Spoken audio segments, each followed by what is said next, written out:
Picture a kid, barely tall enough to reach the kitchen counter, being ushered into a room to perform. Right, like a tiny toddler. Yeah, exactly. And not just for, a recital in a school gymnasium.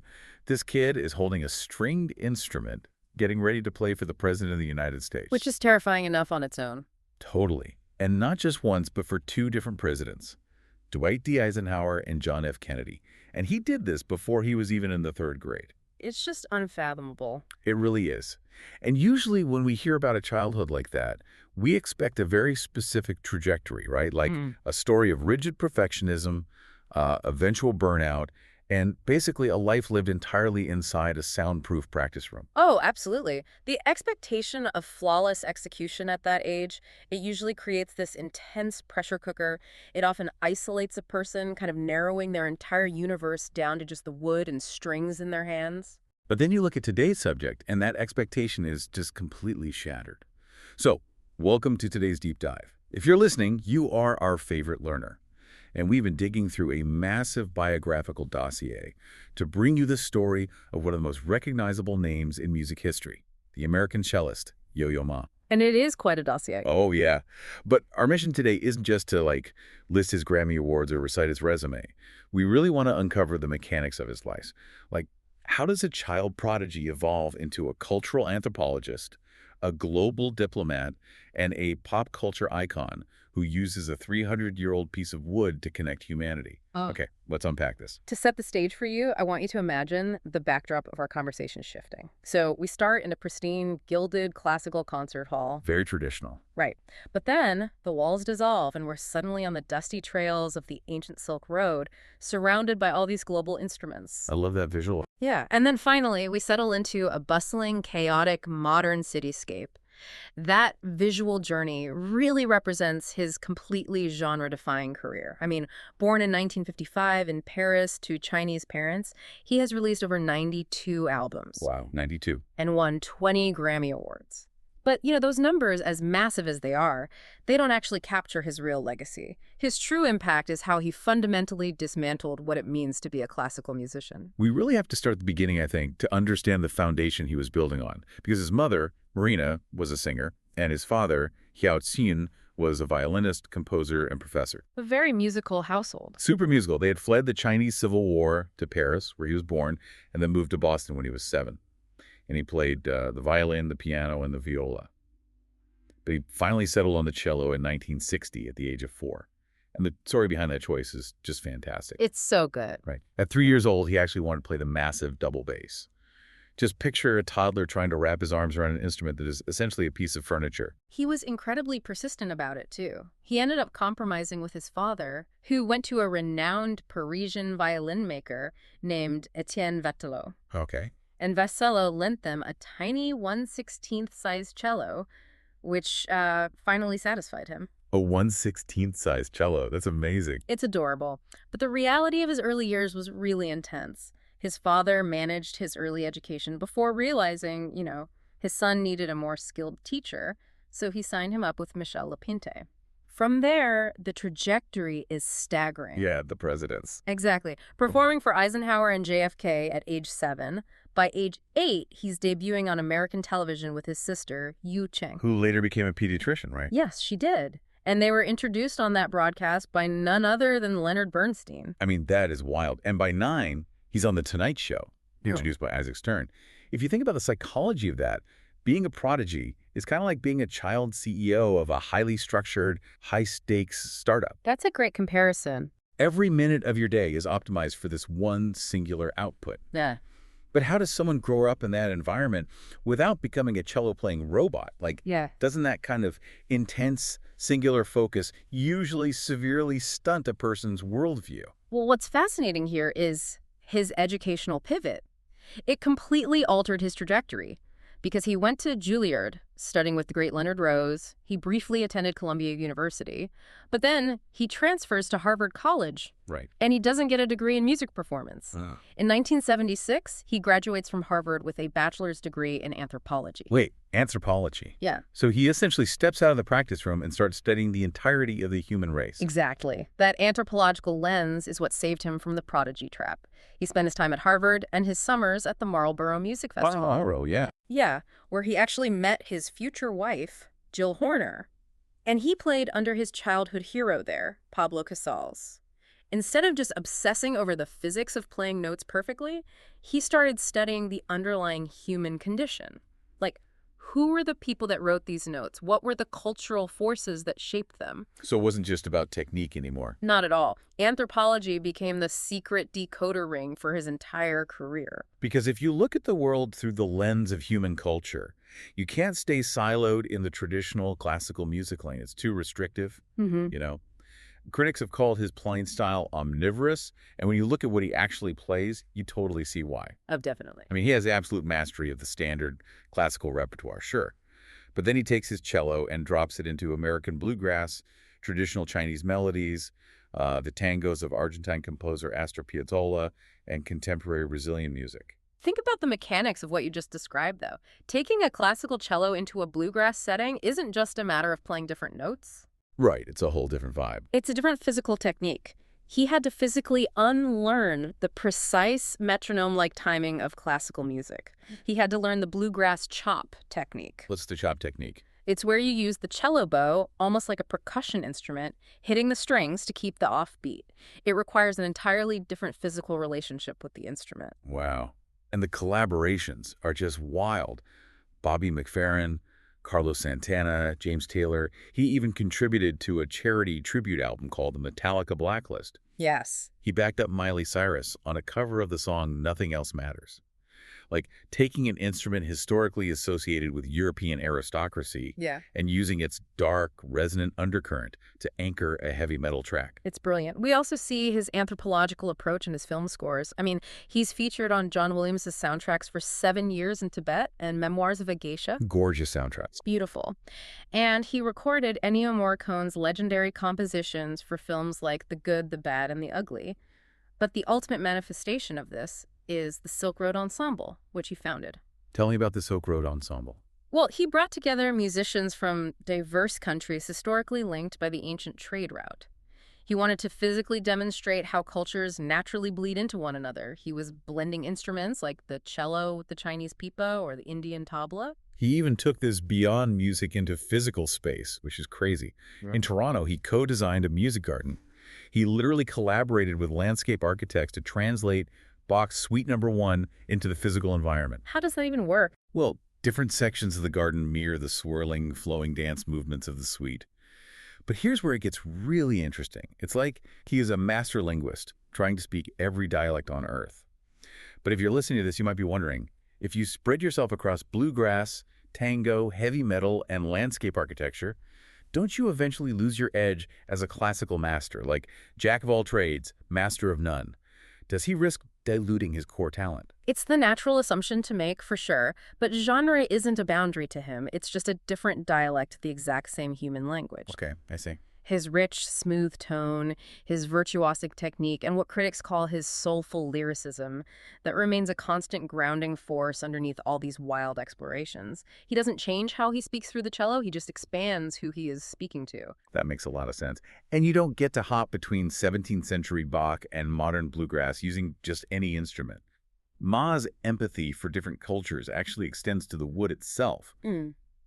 Which brings us to the fascinating, almost human relationship he has with his cellos. I mean, they're practically supporting characters in his story. Oh, absolutely. They require a deep partnership. His primary performance cello is the Davidoff Stradivarius, made by Antonio Stradivari in 1712. This is 1712. Yeah, it's an instrument with immense history. It was actually bequeathed to him by the legendary cellist Jacqueline Dupre. And what's fascinating is that Jacqueline Dupre actually found that exact cello incredibly frustrating. She called it unpredictable. Right, because she had a very impassioned, fiery, aggressive playing style. She played with a very heavy bow arm, but when he inherited it, he realized the Stradivarius simply couldn't be attacked.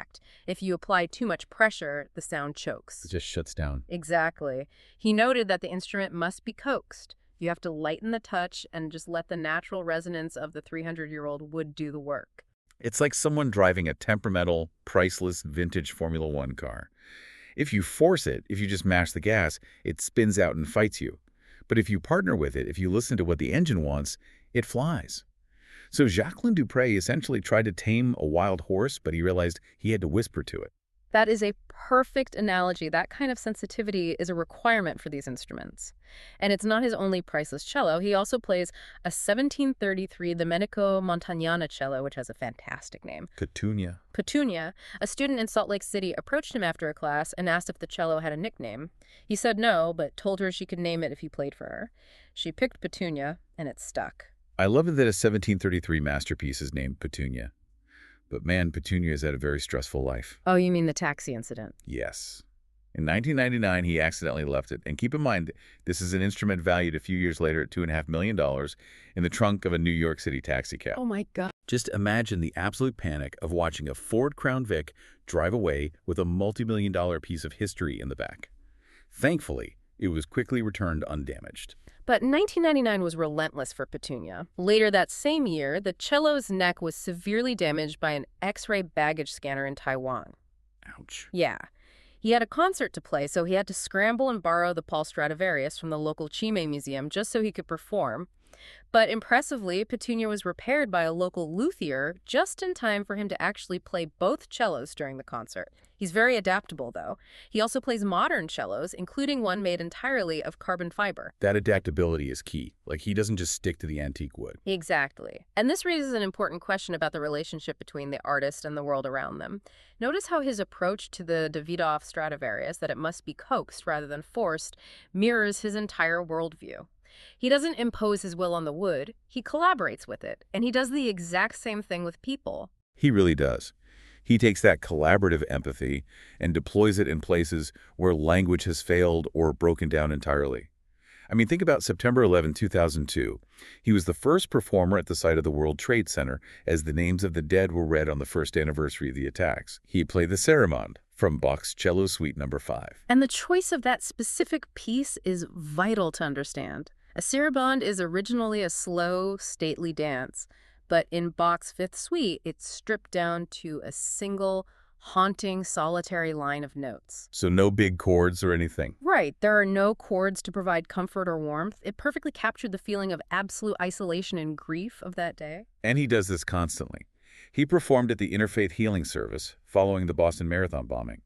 During the COVID-19 pandemic, after receiving his second vaccine dose at a community college in Massachusetts, he just stayed in the observation waiting room. Oh, I remember seeing a video of that. Yeah, he sat in a plastic chair and played an impromptu concert of Ave Maria for everyone sitting there in their masks. He shows up for moments of national transition and celebration, too. At Barack Obama's first inauguration in 2009, he performed John Williams' Air and Simple Gifts with a quartet. But it was freezing, right? It was wicked cold, as he put it. Because a broken string wasn't an option on live global television in freezing temperatures, the quartet actually pantomimed the performance along to a tape they had meticulously recorded 2 days prior. That is so smart. He also connects music to human discovery. Because of his deep love for astronomy, he traveled to the Atacama Desert in Chile in 2019 to play at the Paranal Observatory. Just him, his cello, and the massive telescopes under the stars. Incredible. And fast forward to December 2024, he was there performing the prelude from Bach's first cello suite at the highly anticipated reopening of Notre Dame Cathedral in Paris. There were also those massive Hollywood Bowl concerts in 2017 and 2021, playing for crowds of 17,000 people. During the 2017 show, he shared a story about Pablo Casals. When Casals was just a 13-year-old boy in 1890, he found an old, forgotten copy of the Bach cello suites in a secondhand music store. Those suites were largely ignored at the time, but Casals' discovery brought them to modern attention. He looked out at the massive crowd in Los Angeles and said, if there are any 13-year-olds here, don't throw anything away. That is a beautiful sentiment. But wait, let me play devil's advocate for a second. Playing a cello at an observatory or ground zero sounds moving, but isn't it ultimately just a symbolic PR gesture? Like, what is a guy with a cello actually fixing in a moment of acute crisis? Well, if we connect this to the bigger picture, it is entirely functional. He was actually named a United Nations Messenger of Peace in 2006 for this exact reason. Really? A messenger of peace? Yes. He fundamentally believes that music bypasses the logical, dividing tribal parts of our brain. When you are dealing with profound grief or deep ideological differences, words often fail. Music provides collective catharsis. It physically and emotionally forces a room full of divided people onto the exact same shared frequency. That is heavy, profound work. But the contrast to that weight is that he is incredibly grounded and totally willing to poke fun at himself, Yeah. which is exactly how he hacked pop culture. Yeah. I mean, in 2001, People magazine named him the sexiest classical musician. Which he famously called the worst epithet he's ever faced. It's hilarious. He really finds the pedestal of classical music ridiculous. And he actively dismantles it by being everywhere in media.